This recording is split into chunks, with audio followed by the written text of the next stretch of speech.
Coach Durr can make a few comments and we'll take questions. Tough one. First off, I just want to say that I'm really proud of Coach Nix and our offense and how they prepared these guys and what they did. We laid out a plan earlier in the week of what we needed to get done, and I think credit goes to our players, our coaching staff for getting that done. I thought they did a really good job. Defensively, they we were stopping them early, and they switched. That was different than what they've done all season long. I guess if you exclude the end of the Texas game when they were behind, they had to play that type of offense, and they started playing that. We didn't respond well. We made too many mistakes and could not get stops, enough times on defense, and that was really the difference in the game. I just want to say, like, those kids.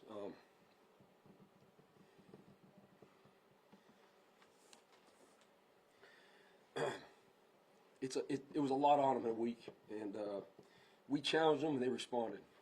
And this is Auburn. We didn't come here to get close or make the game close or fight till the end. We came here to win championships. That's what we're going to do.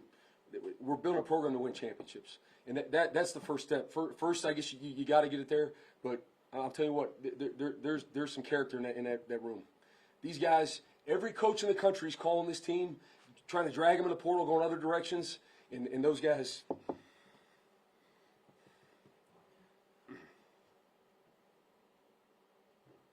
they stuck together for one another. And so no moral victories, no nothing. We're not happy about it. We're going to win these games, though. So you got to take steps, and that's what we're going to do. But those guys competed. They competed for one another and fought till the end. And the other team just made more plays than we did. Credit to them. Questions? Jason, Brian, Daryl. No, what you said about Ashton Daniels, his performance tonight, and coming back after last week to play the way he did tonight? Yeah, pretty special, wasn't it? Guy converted throwing the ball, made quick decisions, got the ball out of his hand, converted running the ball, just really managed our offense really well. Just that's my first time like listening in and hearing and all that. I mean, he was just absorbing information and making good decisions throughout that entire game. I can't say enough, man. That kid's got some substance to him. Dirk, you talked all week about getting the ball through playmakers, Cam Coleman, Eric Singleton, all had big nights, maybe career nights, but the job that Derek Nix did getting the ball done. Yeah, tremendous. I mean, those guys I'm looking at right now, I mean, Eric had 11 catches, Cam had 10. Those guys are two of the best football players in the country, and so that was our plan, to get them the ball as much as possible. Credit Derek Nix. That guy's a tremendous football coach, tremendous person. He had his chance and did a great job with it. I'm very proud of him.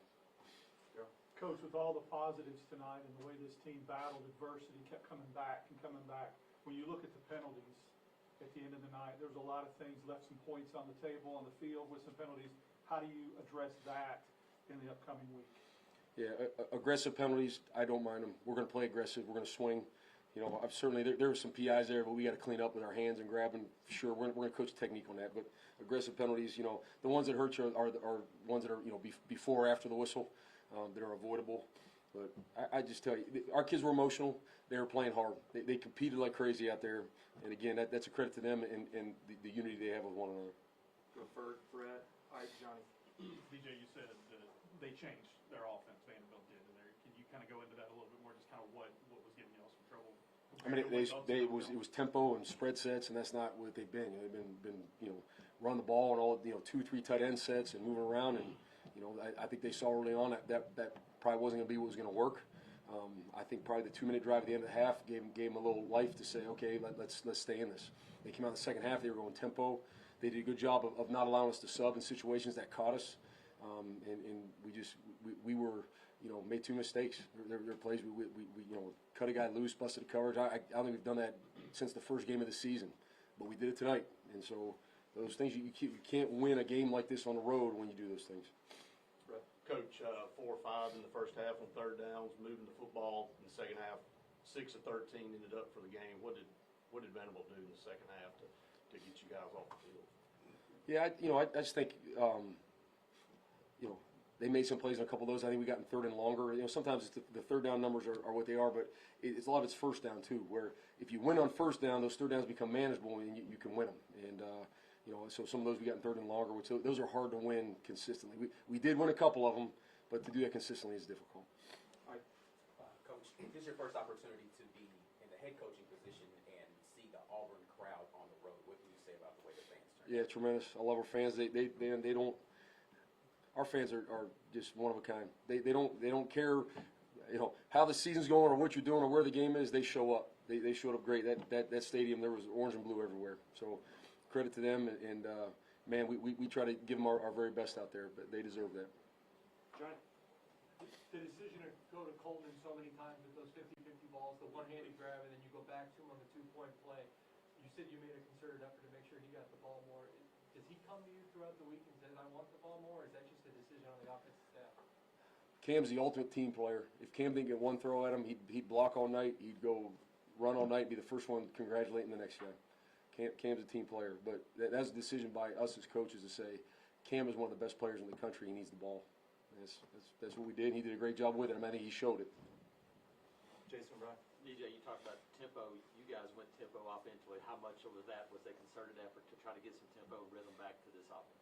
Yeah, I thought give us a spark and get us moving, and it was effective. And I thought we mixed in some huddle and in and out of it, and again, I thought it was a really good plan, executed well by our players. Brian? How difficult was it to defend Bobby tonight, especially when they special things out and just let them make plays? Yeah, it hurt us, man. That was one of our keys to win the game. We cage him, and it was different guys at different times, but he certainly did. He converted some big plays with his feet, and that just breaks down the defense. And when that happens, man, and then he does a good job keeping his eyes down the field, and he can move and still deliver the ball. And so, just some critical downs. We let him out of the pocket, and that hurt us. And then there were some third downs we had to win and get off the field. In the back on this open, Joe. Alex McPherson had another big night, huge field goal before half. What did you think of his performance, and was there any thought about trying to kick a 60-yarder there at the end of regulation? There was a lot of conversation about it. I mean, that's out of his range. We tried to hit the quick out to maybe add 5-7 yards on that and then kick one. But obviously they kind of played that. It wasn't there, so Ashton just threw it out of bounds like he should have. So yeah, I mean that's a little bit out of his range. But that guy, I mean, inside 50 yards or whatever it is, I mean he's money. He's just great competitor, and it's nice knowing when you put him on the field you're gonna get points. Coach, I know you got emotional talking about these players, but one thing I noticed tonight, I think other people did as well, is that earlier in the year, anytime there was adversity or Auburn lost the lead, it just seemed like it took the life out of the team. They were deflated. Tonight, time after time, they didn't quit. They kept coming back. Talk about what that means to you as a head coach tonight. Yeah, it was, again, just great to see our guys' response. We talk a lot about response, and our guys, they did that. They kept battling. Sure, there was ups and downs throughout the entire game. We talked about it. There was going to be, and our guys never flinched. They really didn't. They flinched all the way to the last play. They battled. Peter? Offensively, what did you guys feel like needed to change for this kind of performance, this offensive explosion to happen? Again, I just think getting the ball to those guys. I probably said earlier in the week. It's like it's not really what you do. It's how you do it and who's doing it. And so we figured we can fix those two things. That was our focus, really, mainly on how we're doing things and who's doing it. All right, thank you, Coach.